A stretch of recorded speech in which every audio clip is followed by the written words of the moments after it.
નમસ્તે, હરે Krishna two everyone. Friends, આજે આપણે બનાવીશું કેસર મેંગો ફાલુદા. કેસર મેંગો ફાલુદા ટેસ્ટમાં ખૂબ જ સરસ લાગે છે અને જે ફાલુદાની સેવ છે એ પણ આપણે આજે ઘરે જ બનાવીશું. તો ચાલો આજે હું તમને ફાલુદા અને ફાલુદા સેવની રેસીપી પણ હું તમને જણાવું. કેસર મેંગો ફાલુદા બનાવવા માટે મેં 1 બાઉલ જેટલી કાપેલી કેરી લીધેલી છે, અડધો બાઉલ જેટલી ખાંડ લીધેલી છે, કેસરની મેં સિરપ લીધેલી છે જે 3 થી 4 ચમચી જેટલી છે, અને સબ્જા યાની કે તકમરિયા મેં લીધેલા છે 2 ચમચી જેટલા જે મેં પહેલેથી જ પલાળેલા છે. અમૂલ ફ્રેશ ક્રીમ લીધેલું છે 1 બાઉલ જેટલી નાની કટકી કરેલી છે કેરીની, 1 બાઉલ મેં કોર્નફ્લોર લીધેલો છે અને 1 ગ્લાસ મેં દૂધ લીધેલું છે. ફાલુદા સેવ બનાવવા માટે મેં જે 1 કપ કોર્નફ્લોર લીધેલો હતો એ આપણે આમાં એડ કરીશું બાઉલમાં, અને ત્યારબાદ 2 ચમચી જેટલી ખાંડ આપણે એડ કરીશું, અને જે મેં 1 ગ્લાસ જેટલું દૂધ લીધેલું હતું એ આપણે એડ કરીશું. ધીમા ધીમા આપણે એડ કરતા જઈશું અને એને સારી રીતે મિક્સ કરી દઈશું. કોર્નફ્લોર સાવ એકદમ ઓગળી જાય ત્યાં સુધી આપણે એને મિક્સ કરવાનું છે, અને જરા પણ ગઠ્ઠા ના રહી જાય એનું ખાસ ધ્યાન રાખવાનું છે. ફ્રેન્ડ્સ, દૂધ અને કોર્નફ્લોર પણ સારી રીતે મિક્સ થઈ ગયો છે અને કોર્નફ્લોર પણ સારી રીતે ઓગળી ગયો છે.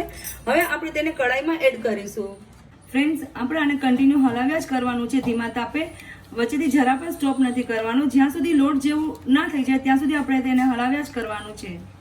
ફ્રેન્ડ્સ, 5 થી 7 મિનિટ થઈ ગઈ છે અને આપણો જે મિક્સચર છે એ સારી રીતે બની ગયું છે. ત્યારબાદ આપણે સેવ પાડવાના સંચામાં આપણે તેને કાઢી લઈશું અને બરફવાળું ઠંડા પાણીમાં આપણે તેને પાડવાની છે. સંચાની જે આટલી ઝીણી જે સેવ પાડવાની જારી છે એમાં આપણે બનાવવાની છે ફાલુદા સેવ. ફ્રેન્ડ્સ, હવે આપણે ઠંડા પાણીમાં આપણે આ જે ફાલુદાની સેવ છે આપણે એમાં પાડવાની છે, અને એકદમ ચીલ્ડ વોટર જ રાખવાનું છે.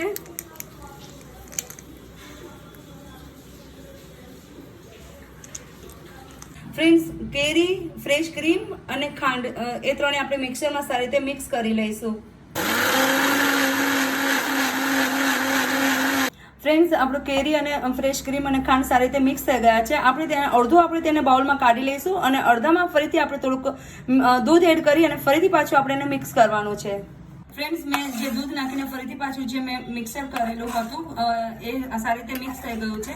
હવે આપણે ફાલુદા આપણે સર્વ કરીશું. ત્યારબાદ આપણે ગ્લાસમાં આવી રીતના સિરપ લગાવી લઈશું, જે મેં કેસર સિરપ લીધેલી હતી એ. ત્યારબાદ મેં જે સાબજા યાની કે તકમરિયા લીધેલા હતા એ આપણે એડ કરીશું 1 ચમચી જેટલા. ત્યારબાદ આપણે ફાલુદાની સેવ એડ કરીશું.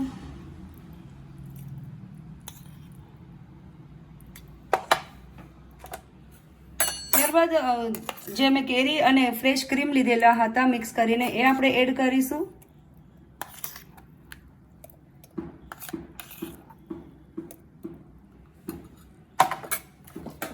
ત્યારબાદ આપણે કેરીનું જ્યુસ એડ કરીશું.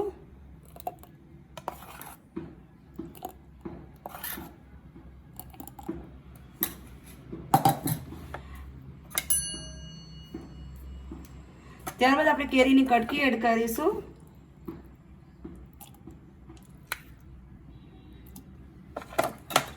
ત્યારબાદ ફરીથી આપણે તકમરિયા એડ કરીશું. યાની કે સાબજા આપણે ફરીથી એડ કરીશું. ફરીથી પાછી આપણી જે સેવ હતી એ આપણે ફરીથી એડ કરવાની છે. ત્યારબાદ ફરીથી પાછું આપણે મેંગો જ્યુસ એડ કરવાનું છે.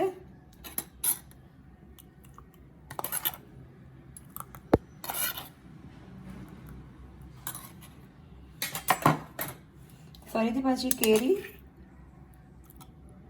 અને ત્યારબાદ મેં વેનીલા આઈસ્ક્રીમ લીધેલી છે એ આપણે તેમાં એડ કરીશું.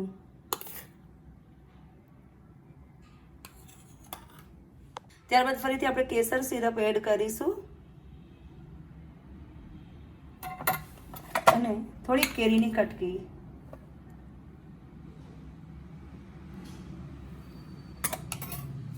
ફ્રેન્ડ્સ, તૈયાર છે આપણું કેસર મેંગો ફાલુદા, જે ટેસ્ટમાં ખૂબ જ સરસ બન્યું છે. અને તમને જો મારી આ રેસીપી ગમી હોય તો મારી ચેનલને લાઈક, શેર અને સબસ્ક્રાઇબ કરવાનું ના ભૂલશો. Thank you.